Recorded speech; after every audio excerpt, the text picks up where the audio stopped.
खूप मुलांचा प्रश्न येत आहेत की नक्की गोळा कसा धरायचा. तर प्रत्येक जण आपापल्या पद्धतीने करतो. काही जण ही ग्रीप धरतात. ही फक्त सुटेबल ज्यांच्याकडे ताकद आहे त्यांच्यासाठीच आहे. जे स्लिममध्ये ज्याच्याकडं फॅट नाहीत अजिबात, तर त्यांना काय होणार आहे, ह्याची ताकद लागणार नाही. का तर हा असा फिरणार गोळा स्टेप. आता मी फक्त 2 प्रकारे गोळा टाकतो. म्हणजे एक म्हणजे ग्रीप मी ही धरतो आणि इथं ह्याला जॉईंट करतो. आणि दुसरी म्हणजे काय की बाबा माझ्याकडे जरी ताकद नसली तर मी स्पीडवरती विश्वास ठेवतो. स्पीडवरती म्हणजे कसं की बाबा जी तुम्ही जी ही करता किंवा सोडण्याची जी टेक्निक आहे ती तुम्ही हितनं करून ही स्लो करता, ही नाही. काय म्हणतात त्याला, जसं की आपण ABC मध्ये फ्लेक्झिबिलिटी ठेवतो स्पीडची, ती महत्त्वाची असते. त्यासाठी गोळ्यासाठी ABC पण एकदम परफेक्ट आहे.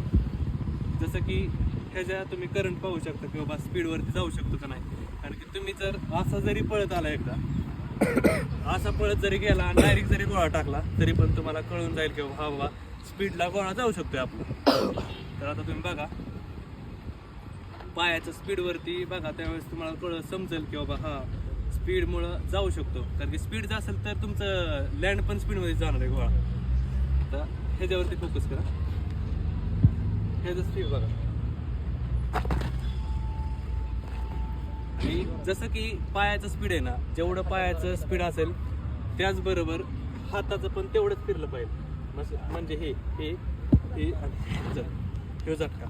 कारण की गोळा टाकताना आपल्याला 3-4 प्रकारे सोबत ॲक्शन झाली पाहिजे. म्हणजे कसं महत्त्वाचं म्हणजे काय, ज्यावेळेस आपण इथं येणार आहे हे जी एक रिॲक्शन झाली पाहिजे. कारण की ह्याच्या हातापेक्षा ह्या हाताचा जास्त ही महत्त्व आहे गोळ्याला. कारण की जेवढ्या ह्या स्पीडने जाणार तेवढाच हा पण जाणार.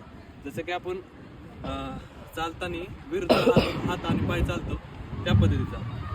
तर पहिला म्हणजे हा, दुसरा म्हणजे ह्याच बरोबर ह्या स्पीडने जाणार, आणि तिसरा म्हणजे शिव झटका आणि ही फिरलं पाहिजे. तेव्हा गोळा तुम्हाला फायदा होईल की बाबा ह्याचा. धन्यवाद.